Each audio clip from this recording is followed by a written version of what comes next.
Hi, Rezan. Hello, Mr. Bernie. How are you today? Hi, Mr. Bernie, and you? Very good. I noticed you're wearing your shirt and a sweater. It must be cold. Yes. Yes, okay. This morning when I got up, it was only 7 degrees here, which is Oh, cold. But yeah. now it's actually beautiful sunny. It's just cold. So, and how was school today? My school is fine actually. I have a violin course after school, Okay. and on the other hand, we have PE. It's bad again. Oh, I'm sorry. Okay. Now, Rezan, you never mentioned to me about you being musical. I didn't know you Yeah. did any music. I'm only playing kind of a violin. Okay, okay. Is this a brand new thing for you, or have you been playing it for a while? It's been something like um half year or something. Okay, okay, okay. Well, good for you. I'm glad to hear that. When I think of your sister, I always think how artistic she is, and I didn't realize you were artistic and musical too. So good for you. Good for you. Thanks. All right, my young friend. Um, Last week when we talked about one vocabulary word and then also one from Rachel. So last week we talked about, let me make sure I spell it. We talked about this noun, and then we talked about it as an adjective, and it became that. So what is ambivalence or ambivalent?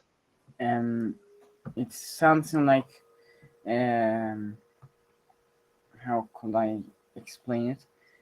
When you are stay between two things, Mhm. your ambivalence. Very good. Very good. Um, Rezan, a good way to look at ambivalent. Did you ever go to a new restaurant and you thought it was going to be really good? And it was okay. It wasn't great, but it wasn't bad.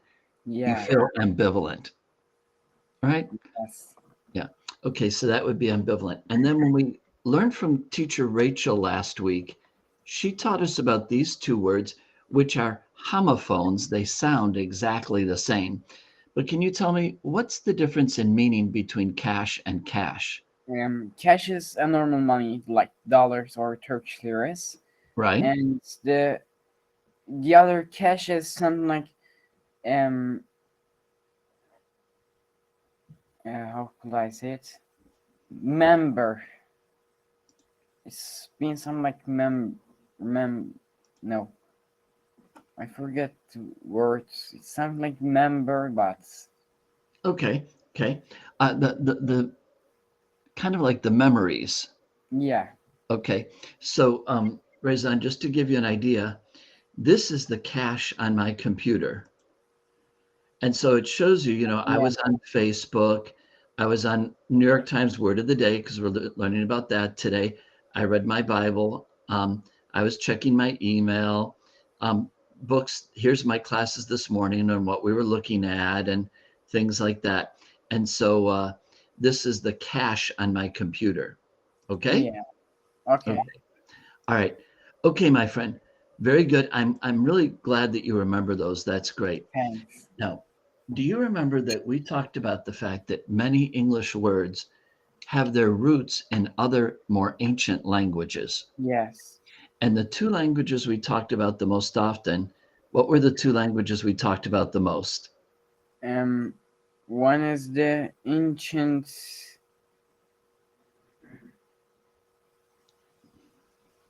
I don't remember that Okay. one.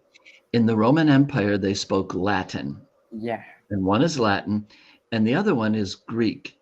Now, you don't live very far from Greece, but when we talk about Greek, we mean ancient Greek. And Yeah. I have a feeling it probably looks and sounds different than modern Greek. I, I wonder if modern Greek people know how to speak ancient Greek. I don't know, but there is a difference. So today's word in Latin, there's a word volere. Okay. And if you were to translate it to English, it would mean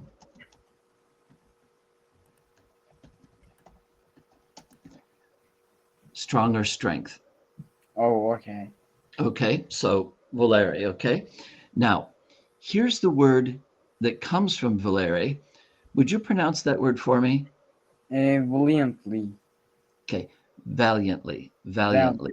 So, Okay, now, I don't remember, Rezan, if you and I have talked about this before, but do you know what it means when you put ly at the end of a word? adverb?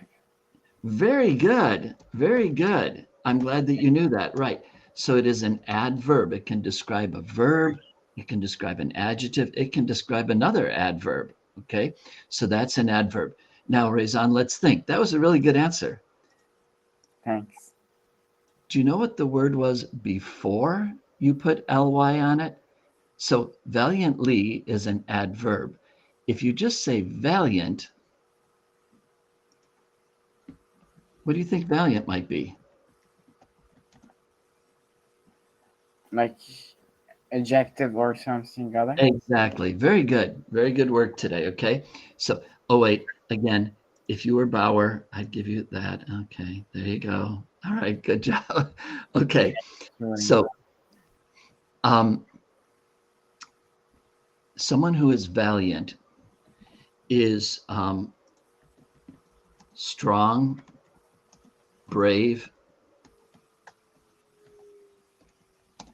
courageous. Okay. Okay. So imagine if there was a fire near your house, and when the firefighters arrived, they realized that an older woman was trapped in the house. And so they kicked the door in, and even though the house was on fire, they went into the house and grabbed the woman and carried her outside.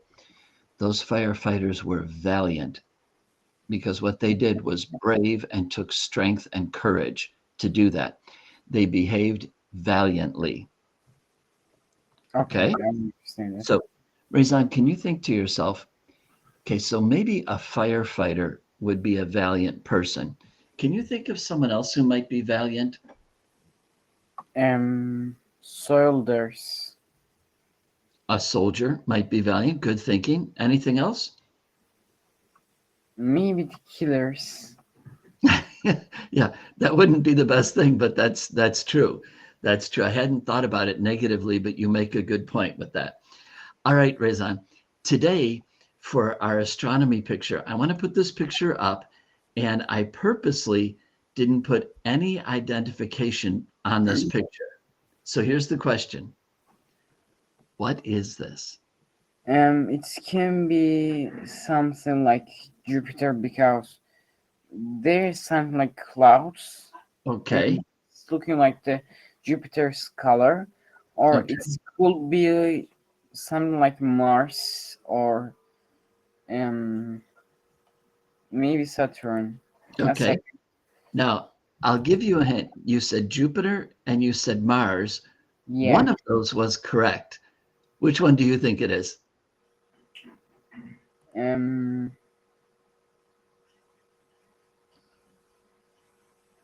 gonna say Mars. You're right. Good job. You're right. Okay. Now, do you know, I don't know that you and I have ever talked about this term before. Let me type it out.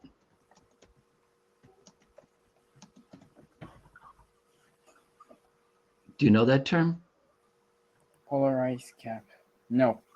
Okay. Now, cap, I actually have one here. A cap is a small hat. Yeah. Okay. Like a baseball cap. You've heard of that. Okay. But this is a cap. It's a small hat. Polar. Yeah. Polar. So polar ice cap. So it's ice at the North or at the South Pole. Okay. This is the North Pole of Mars. And Mars has polar ice caps just like Earth has. So that's one thing the planets have that is the same. But yeah. There's one big difference. Our polar ice caps are mostly water, H2O. And you know that it's ice. Yeah. This is ice, but it's not completely water. Can you guess what it might be? H2S. Okay, so hydrogen sulfide, that's a guess. Okay. You want to try again? Carbon dioxide. Exactly. Very good. The polar ice caps of Mars have frozen carbon dioxide. Now, to you and me, this sounds really strange because here on Earth, carbon dioxide is a gas, right? Yeah. When you breathe out carbon dioxide, when plants, what do they call it, aspirate, when they take in gases, that's carbon dioxide. So it's a gas for us. But on Mars, it's so cold, it turns into a solid, it turns into ice. So this is carbon dioxide ice. And that seems really weird because when you and I think of ice, we think of water, not carbon dioxide. Yeah. And the reason for the swirls, and do you understand a swirl? This is a swirl. Yeah. Is because of the heavy winds around the polar caps of Mars. And that wind tends to spiral like this. Yeah. And so it forms those strange shapes. This does not happen on our polar ice caps. We don't get spirals like that. But now, what told you that this was Mars? Because it's they're looking some mountains right there, and I don't know that there is something like this at Mars. I've learned it new, but there is still brown or three. Right. Yeah, there are three, but I don't think that it could be Saturn because there isn't any ring that I can see. Right. And that color, you might call that reddish brown. Reddish brown. Because isn't it true? It's kind of like putting red and brown together. Yeah. It's not all red. It's not all brown. All right. Good job. And I'm real pleased with how well you did that. That was really good. All right. Now today, Rachel's lesson is pretty easy. And I want to get two phrases for you, just so you know two of the phrases that she uses today. Now, if you can't hear this, please tell me right away. Okay.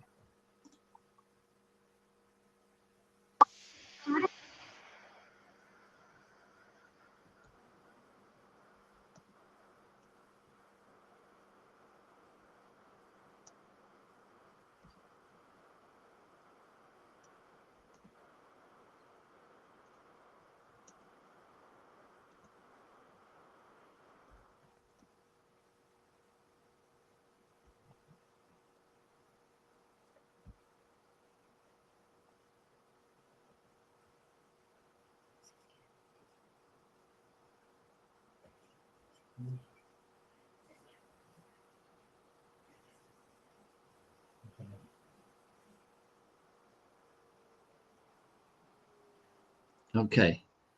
Now, do you see what I wrote about I'm good? Yeah.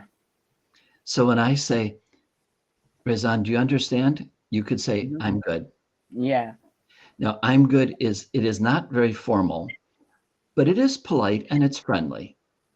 It's an okay thing to say. Now, if you ever came to my house and you were visiting and my wife was serving dinner, if you had enough, she might say, Rezan, would you like more? And you could say, I'm good, or I'm good, thank you. And that means you're satisfied, that is enough. Okay. Now, it also means like you're a good boy. You could say that, but people don't usually go around saying that. Now, tap. Tap is such a simple little three-letter word, but it has several meanings. Now, when Rachel says, just tap here, do you know what that means? It means tap is here. Okay. Rachel wants to pay with a card. Now, this is my bank card. Yeah. And I'm sure that they have these in Turkey too, that when you go to pay something, you just tap it. Okay. And tap means to touch lightly. Okay. And it also, it's also a sound, like listen to this. Do you hear that? That's tapping. Oh, and so it's also, for example, when you do this. I'm Oh. tapping on the desk. Okay? I understand it. All right. It could also mean like when, suppose that you think someone is asleep, and so you knock on the door just very little. That would be tap. Now, it's not banging on the door. It's a very light one. Now, did you ever hear the word tap used for a faucet? No. Okay, do you know what I mean by that? Yeah. What is a faucet? Fast some like how could I say it? These are faucets. Oh, it's normal tap actually. Right. And it's also called a tap. Right. It's a faucet is maybe a more formal word. Tap is a more everyday word. Okay. So you Yeah. see this person here? This Yeah, of is course. tap water because it's coming right out of the faucet. Yes. Okay.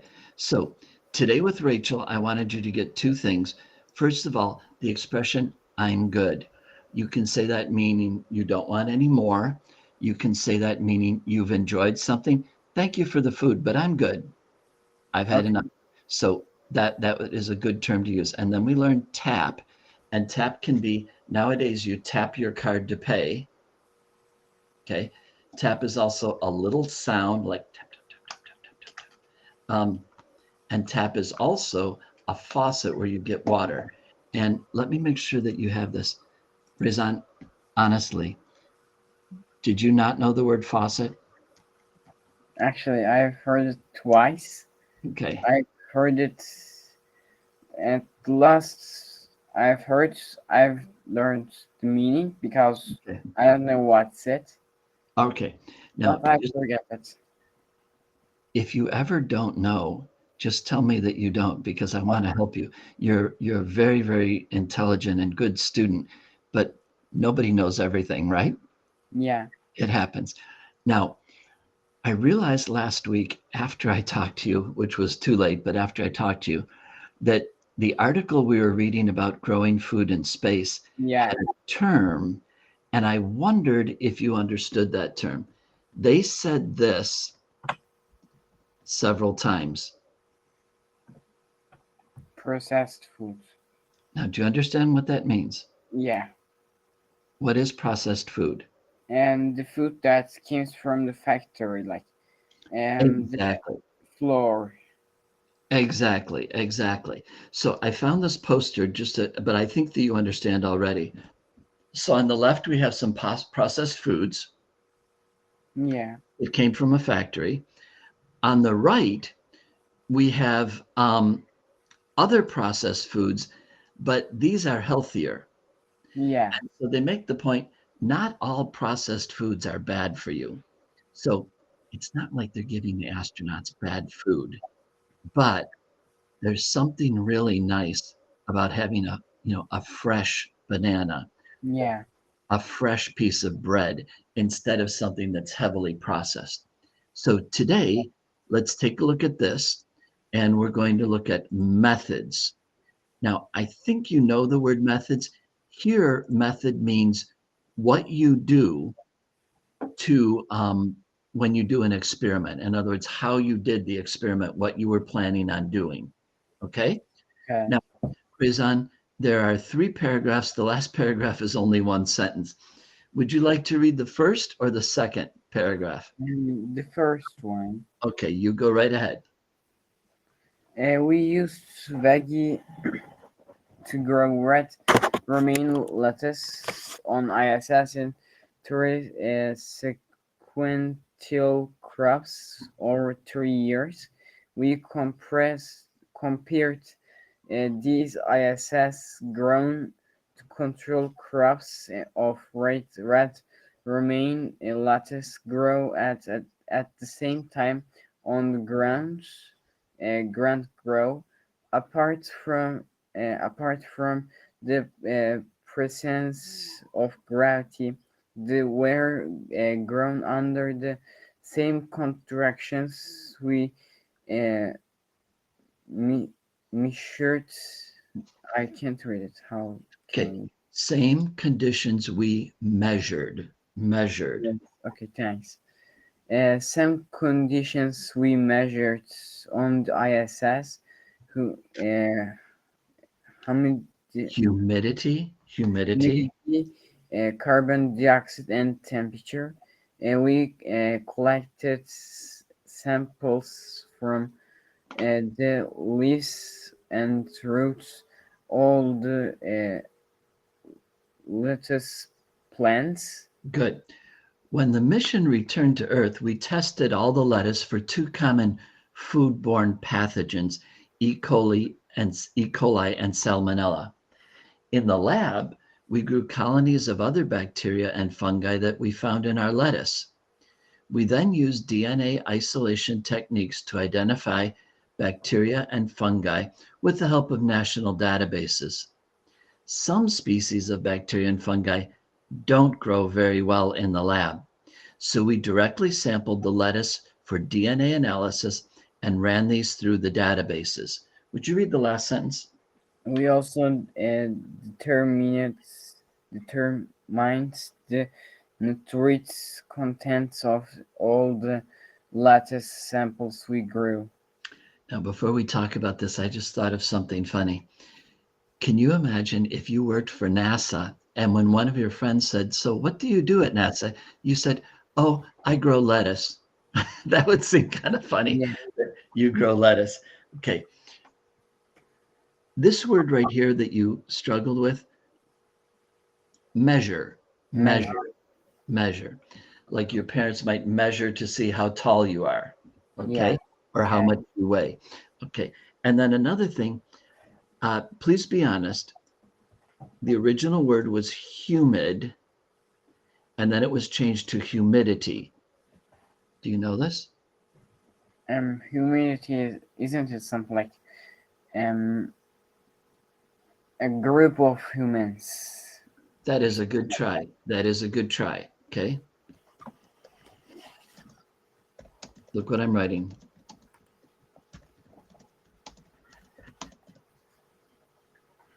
Oh, okay.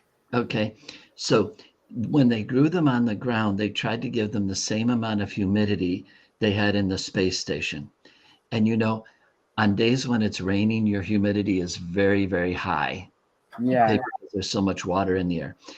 Here in the wintertime, when it gets down below freezing, the humidity is very low. And that's why I still have from last winter. I have stuff like that that I put on my hands, you know, and your hands get all dry and everything like that. Okay. So humidity. All right. Now, Rizan, I wanted to ask you something, and I'm going to ask you to try this today, but then you can decide after we finish chapter 1 whether you want to continue this or not. Your English is quite good, but you and I have never read a novel together. Now, not just little stories or articles, which are good, but I wanted to do some experimenting with trying a novel together. Okay, it's fine for me. Now, it will take a long time because we only meet once a week, but I wanted to give it a try. And this novel is one of my favorites. And when I was a teacher, I often used it. Hatchet by Gary Paulson. And Gary Paulson was an American writer. He died several years ago. And he wrote a lot of books which are interesting to boys and young men. And so I have read this with several teenage boys, and they've really enjoyed it. It's got a lot of adventure. Some of it is kind of violent, but that's why I read it with you and not with Bauer. Okay. Because you're older and more. I mean, maybe when he's 13 or 14, I'd read it with him too. But for now, I read it with you. Now, do you understand what a hatchet is? No. All right. I'm going to show you a picture of a hatchet. Okay. These are hatchets. Oh, okay. Like for cutting a tree. Now, a hatchet is maybe about that big. There's Yes. another one called an axe, which is really long and which you Yeah. swing like this with two. A hatchet is more, you use it with just one hand. Okay? Yeah. So, and you'll see, not right away, but you'll see why they call this book Hatchet eventually. Okay? And does someone dies because of an No. Yeah, someone dies, but not because of a hatchet. Okay? All okay. right. So let's take a look at this. All right. Now, I'm going to start it, and then I want you to try the second paragraph. Okay. Brian Robeson stared out the window of the small plane at the endless green northern wilderness below. It was a small plane, a Cessna 406, a bush plane, and the engine was so loud, so roaring and consuming and loud, that it ruined any chance for conversation. And and not that he had much to say. He was 13 and the only passenger on the plane with a pilot named, what was it, Jim or Jake or something, who was in his mid 40s and who had been silent as he worked to prepare for takeoff. In fact, since Brian had come to small airport in home, home Hampton. Hampton, in New York to meet the plane driver, by his mother, the pilot had spoken only 5 words to him. Okay, so the pilot is not much of a talker. Yeah. So they're in the plane and he's looking out the window. Now, I want to show you real quickly where this started. Okay, so here's the east coast of the United States. You see this blue dot, that's where I am in Georgia. Down Okay. here, that's me. And then Hampton, New York is way up here on the border with Vermont. And Brian got on the airplane and he said it was a tiny airport because look, it's just a tiny little town. Yeah. And so that's where he got on the airplane. Oh. Get in the co-pilot seat, which Brian had done. They had taken off. That was the last of the conversation. There had been the initial excitement, of course. He had never flown in a single engine plane before. And to be sitting in the co-pilot seat with all the controls right there in front of him and all the instruments in his face as the plane clawed for altitude, jerking and sliding on the wind currents as the pilot took off, had been interesting and exciting. But in 5 minutes, they had leveled off at 6,000 feet and headed northwest.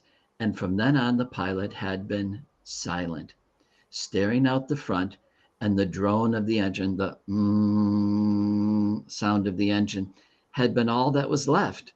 The drone and the sea of green trees that lay before the pilot's nose and flowed towards the horizon, spread with lakes and swamps and wandering streams and rivers. Okay, go ahead now, Brian. And now Brian sat looking out the window with the raw thundering thought his cars and tried to catalog what had led up to his taking this flight. The thinking it starts with a single word, divorce. Divorce. It was an ugly word, he thought.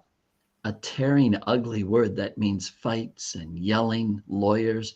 God, he thought how he hated lawyers who sat him with their comfortable smiles and tried to explain to him in legal terms how all that he lived in was coming apart, and the breaking and shattering of all the solid things, his home, his life, all the solid things. Divorce, a breaking word, an ugly word, divorce. So Brian's parents no longer love each other, Yeah. and their marriage has ended. And one of the reasons that Brian is on this airplane has something to do with the divorce, and it makes Brian very unhappy. It seems like if you were going on an airplane trip, it would be exciting, but not for Brian. We'll see next time. Good night, Rezan. You did an excellent job today. Excellent job. Good night. Bye-bye. See you. Bye. Bye.